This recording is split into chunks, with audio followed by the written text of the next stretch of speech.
Hey, so welcome to part 6 and the final part of my Introduction to Google Sites lessons. And I hope that you've learned a lot here so far from this. We are going to just do a little additional customizing of the site today. And these will be site-wide changes. So for these changes, we'll go to the little gear and we're going to be managing the site. So pretty much those items. However, let's take a look real quick at page settings. Just so that you know what that button does. Notice this is where we can choose to show the page title. These are the titles on the actual pages. So like where it says home, for example. This also is where it says show links to subpages. So on our page, for instance, our class post page, let me go over here in page settings. It's a little different. Show page title, allow attachments, allow comments, and so forth. So it's going to be a little different from page to page, but that will make those changes, and you can control if you don't want words at the top of every one of your pages, and if you want to allow people to attach in their comments to you, or allow comments at all. And I have all of that disabled on mine. I just don't really want people to make comments on everything, but you can choose to and decide whether or not they can attach items or not. I kind of strongly suggest you not allow attachments. All right, now we're going to get to the fun stuff. So let's go into Manage Site. And what we're going to play around with at this point are themes, colors, and fonts. This is one of the areas where kids always want to come in and play with these because it is fun to mess around with all of these. However, here's your base theme. So at the very beginning when you chose the theme, this is the theme that you chose from. So I'm using Treehouse as my theme. It looks a little awkward sometimes because I don't really have much of that green in mine, and all these boxes always have that green. So that's what it's doing. It's putting an image in there. So you can see here for wrapper image, for instance, it's using the themes wrapper image, and you can't really modify that. You can choose your own instead, but you can't modify that very easily. So you can always put things back to the way the theme has it set, or you can override the theme. So if you want the entire page to have a different font, for instance, instead of whatever font the theme has, then you can come in here and choose that. Now, generally speaking, it'll start loading up tons and tons and tons of fonts. These are Google fonts, though, so they should work cross-browser. So say I switch it to Aubrey, for instance, you'll see everything then switches to Aubrey. If I want to modify my default font size to be 12 instead of 10, I can do that from here as well. The link colors, like right now my link colors and my visited link colors. So like your typical link colors are blue, and if you've clicked on a link and visited it, it's purple. That purple doesn't really look so hot with what I've got going on here. So I could go ahead and change that to a different color.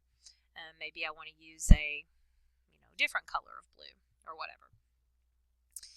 So anyway, that is the way that you can do that. Now you can also, that's for the entire page, you can also modify just specific areas. So the background for the theme, the background color for the theme, the title font for just that title part, content area here for all your headings and your text and all that. But I honestly try not to mess with these a whole lot.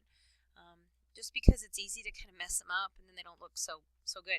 You can clear all customizations. So if you did customize some stuff and then you're like, man, that really doesn't look very good, you can clear it all back to the original base theme. So the original Treehouse theme in this example, I could return that back to.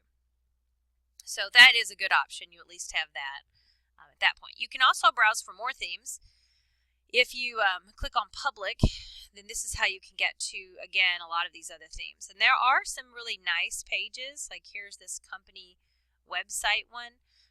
But just be cautious, because if you do choose, and I'm really hesitant to even do this, if you do choose a theme,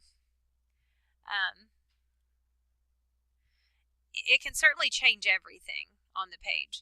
And you've got to decide whether or not you're cool with that or not. Now, fortunately, that theme does give me a preview, so I can decide whether or not I like these changes or not. But already looking at it, I'm just not 100% sold on it. And notice I did lose my heading at the top and all of that stuff. So I could hit cancel here and just decide to back out of that whole situation. So you do have a little bit of control as long as you don't accept it under that Manage Site and Themes and Colors. All right, so that's that. The other part that I wanted to show you is up here under Manage Site is a thing called Attachments, and any images that you uploaded are in here. So you'll notice that my picture of myself is here. These downloads, the pictures as part of that post are in here. However, you can create what's called a Fav icon or a favorite icon. That's a little icon you see in a tab. So like Google Drive gets that little icon right there. My Screencast-O-Matic gets that little target icon right there. You can also customize your Google site to have its own icon. One of my favorite places to do that is using favicon.cc. It's a Fav icon generator. The thing to note is you must save the file as favicon.ico, and ICO is not necessarily a file format your computer can open as an image, but it is an image format that web pages read to generate the Fav icons. So in favicon.cc you can draw on here to create your Fav icon. You'll see a preview down here of what it would look like. So like say I drew a hat. I'm really super creative right now. You can see down there it's building my hat in that little picture, and there you go, and that's what it would look like. Or say I was going to put my initials here at the bottom of the hat. I don't have enough to put an S, but there you go. You can kind of see how that goes. Or you can import an image. So you could take an image. Now images don't work very well honestly unless they're like clip art, because even these, like say this image here that's my little Bitmoji face. I mean, I can choose it and open it and upload it, but it turns into like all of this. So I mean, like you can see it down here, but it doesn't really totally look like a person anymore, you know, because it's so tiny. But you can, and it's fun to kind of play around with things and see if you have a real specific clip art, like say like this, or a basketball, or a clover leaf, or something like that. Those types of things might work. You're probably wondering, what are all these weird things that she has in her folder? But anyway, so say I want a push pin. I could take this push pin and upload it, and the push pin, of course, it still doesn't really totally look like a push pin.